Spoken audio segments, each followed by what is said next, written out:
Մեր այսօրվա թեման իսկապես հավոք սրտի արդիական է, բայց պետություն եկեղեցի հարաբերությունները երբեք ակտուալ չեն եղել, առնվազն մինչև 2018 թվականը, որովհետև Հայաստանի անկախության ձեռքբերումից հետո միշտ եղել են հարգալից գործընկերական փոխհարաբերություններ հայոց պետականության և մեր ազգային եկեղեցու միջև։ Մեր գործող սահմանադրության 18-րդ հոդվածը շատ հստակորեն ամրագրում է հայաստանյան առաքելական Սուրբ եկեղեցու բացառիկ կարգավիճակը, միաժամանակ ընդգծելով, որ կրոնական կազմակերպությունները և պետությունը միմյանցից անջատ են, այսինքն ամրագրված է աշխարհիկ պետության սկզբունքը և հստակ սահմանված է, որ Հայաստանի Հանրապետությունը որպես պետություն, որպես հանրային իշխանություն ճանաչում է կրոնական բոլոր կազմակերպությունների ինքնավարությունը։ Հիմա եկեք էվոլյուցիայի անդրադառնանք, որտեղ այս սկզբունքները ձևավորվել 1990 թվականից հետո, երբ Հայաստանը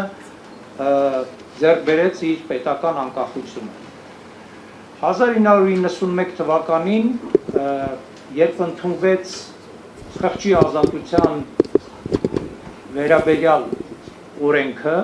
շատ առաջադիմական օրենք, որը գործում է մինչև այժմ, արդեն իսկ այդ օրենքի նախաբանում հստակ կերպով հայոց նոր ազգային պետականությունը, Հայաստանի Հանրապետությունը ճանաչում էր հայաստանյան առաքելական Սուրբ եկեղեցու բացառիկ դերը։ Այդ նախաբանի երկրորդ մասում ասվում էր, որ ղեկավարվելով Հայաստանի անկախության մասին հռչակագրով, Հայաստանի Հանրապետությունը ճանաչում է հայաստանյան առաքելական եկեղեցին որպես հայ ժողովրդի ազգային եկեղեցի, նրա հոգևոր կյանքի շինության ու ազգապահպանման կարևոր պատվար։ Ազգապահպանությունը ես այստեղ ընդգծում եմ, եթե հիշում եք պարոն Մելքոնյանի զեկույցից, ազգապահպանությունը որպես առաջին թիրախ թուրքական իշխանությունների կողմից դիտվում է մի գործոն, որի համար անհրաժեշտ է պայքարել հայոց եկեղեցու, ազգային եկեղեցու դեմ։ Երբ որ մենք 2005 թվականի սահմանադրության փոփոխության ընթացքում ամրագրեցինք այն, ինչը կար օրենքում, ըստ էության սահմանադրության 8 պրիմ հոդվածում, մենք ազգապահպանման խնդիրը չներառեցինք սահմանադրության մեջ, որտեղ խոսքը գնում էր ինքնիշխան պետության մասին, ինքնիշխան պետության սահմանադրության մասին և ազգապահպանության բնականաբար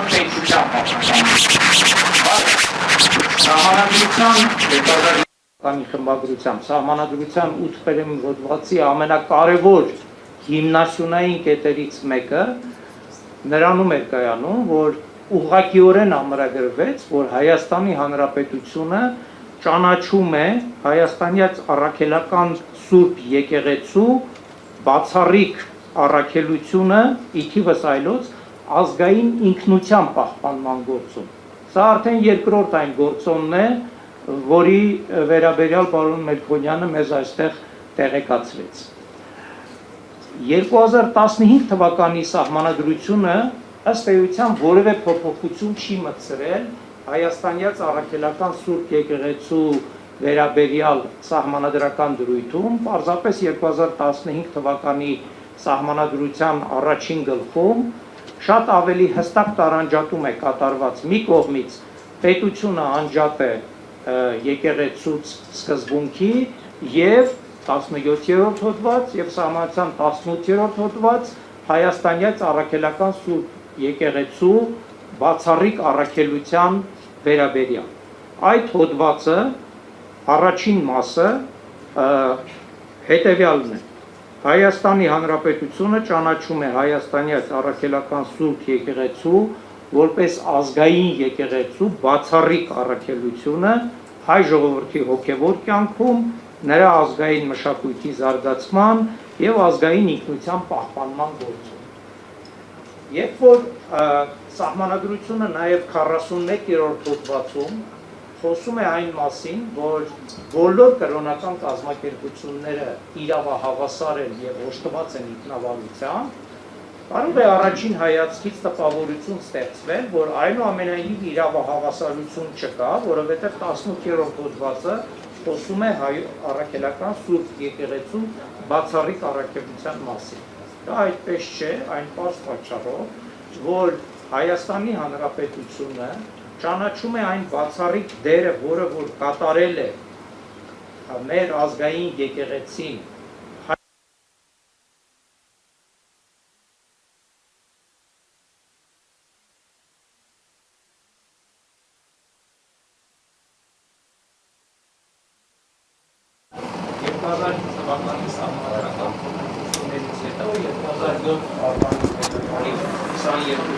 ամրագրվեց արդեն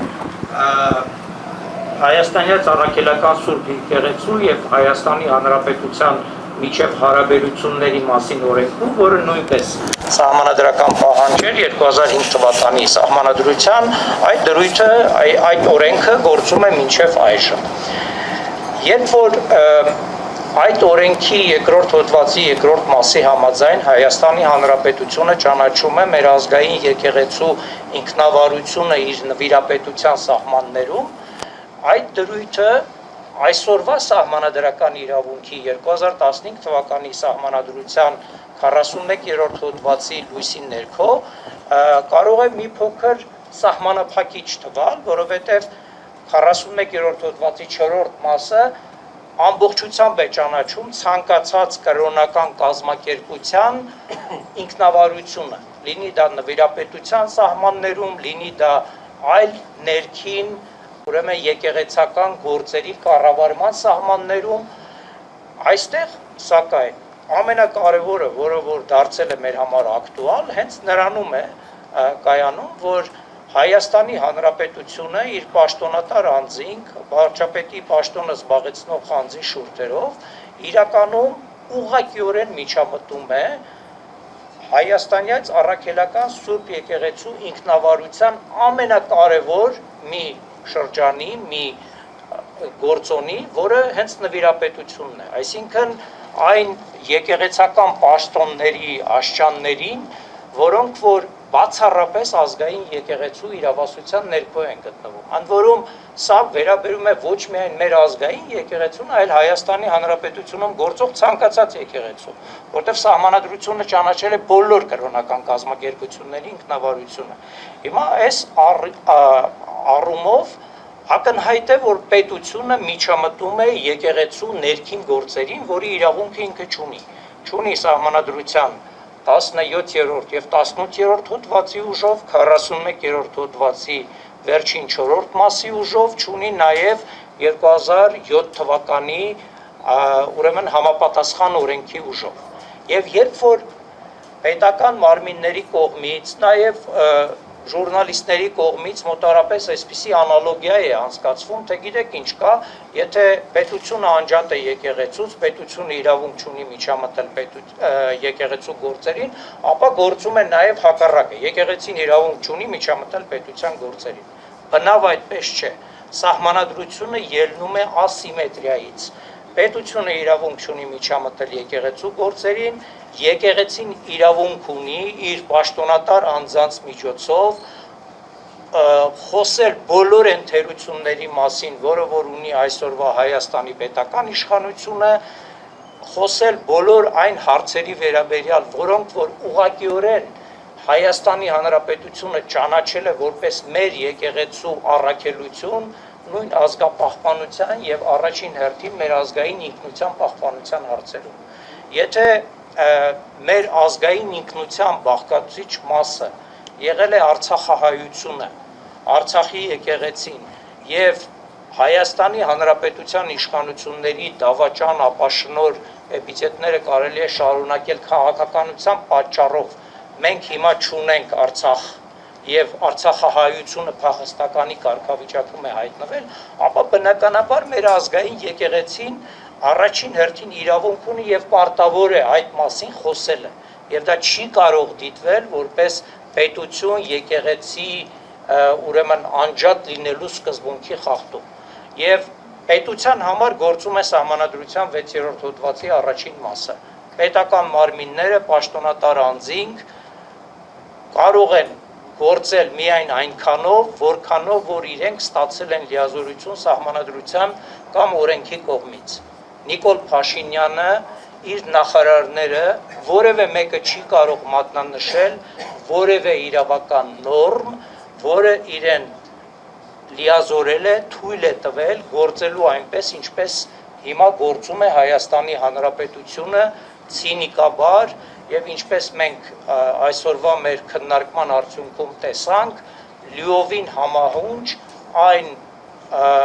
ադրբեջանա-թուրքական տանդեմի պահանջներին, որոնց համար հայ եկեղեցին հայոց պետականության հետ համահավասար հանդիսանում է թշնամի։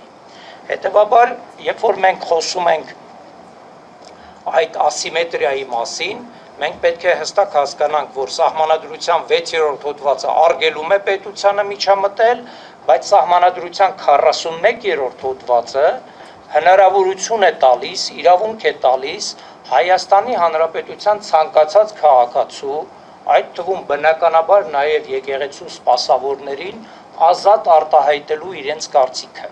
Իրենք կարող են քաղաքական ցանկացած հարցերով իրենց կարծիքը ազատորեն արտահայտել, քննադատել հանրային իշխանության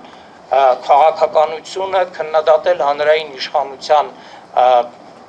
մեջ գտնվող անձանց, եւ դա որևէ կերպ չի կարող դիտարկվել որպես Հայաստանի Սահմանադրության եւ ընդհանրապես Հայաստանի օրենսդրության խախտում։ Հայաստանի օրենսդրության մեջ չկա որևէ մի դրույթ, որը, ասենք, անալոգիայի կարգով, ինչպես դատավորների հետ կապված, սահմանի, որ եկեղեցական գործիչները քաղաքական չեզոքության կամ զսպվածության պահանջի ներքո են գտնվում։ Նման որևէ դրույթ գոյություն չունի Հայաստանի Հանրապետությունում։ Հետևաբար այստեղ ասիմետրիան գործում է ամբողջությամբ։ Պետությունը իրավունք չունի, եկեղեցու սպասավորները իրավունք ունեն ազատորեն արտահայտելու իրենց կարծիքը։ Երբ որ Հայաստանի Հանրապետությունը 2015 թվականի Սահմանադրությունում համարագրեց այս կարևորագույն սկզբունքը մի կողմից աշխարհիկ պետականության, մյուս կողմից վերահաստատեց 2005 թվականի խմբագրությամբ Սահմանադրությամբ ամրագրված հայաստանյաց առաքելական Սուրբ եկեղեցու բացառիկ առաքելության մասին դրույթը, այդ դրույթները ամրագրվեցին Սահմանադրության առաջին գլխում, այսինքն Սահմանադրական կարգի հիմունքների գլխում։ Իսկ Սահմանադրական կարգի հիմունքները, բոլոր դրույթները առանց բացառության, ներառյալ մեր եկեղեցու հետ կապված, դրանք պետականության հիմնասյուներն են, հենասյուներն են։ Եթե դու խախտում ես այդ հենասյուները, դու հայոց պետականությունն ես դնում վտանգի տակ։ Ցավոք սրտի մենք այսօր հայտնվել ենք մի այնպիսի իրավիճակում, որ այդ վտանգները ուրեմն կան ոչ միայն մեր արտաքին թշնամիների կողմից, այլ նաև Հայաստանի Հանրապետության գործող իշխանությունների կողմից, եւ ես կարծում եմ, որ մեր բոլորի առաքելությունը եւ մեր բոլորի նպատակը պետք է կայանա նրանում, որպեսզի մենք պահպանենք, պաշտպանենք մեր սահմանադրական կարգը եւ տվյալ պարագայում ամեն ինչ անենք, որպեսզի այն ոտնձգությունները, որոնք կատարվում են մեր ազգային եկեղեցու նկատմամբ, դադարեն եւ մենք նորից վերադառնանք այն բնականոն հարաբերություններին, որոնք գոյություն ունեցել պետության եւ եկեղեցու միջև մեր Հայաստանի Հանրապետության անկախության ձեռքբերումից ի վեր։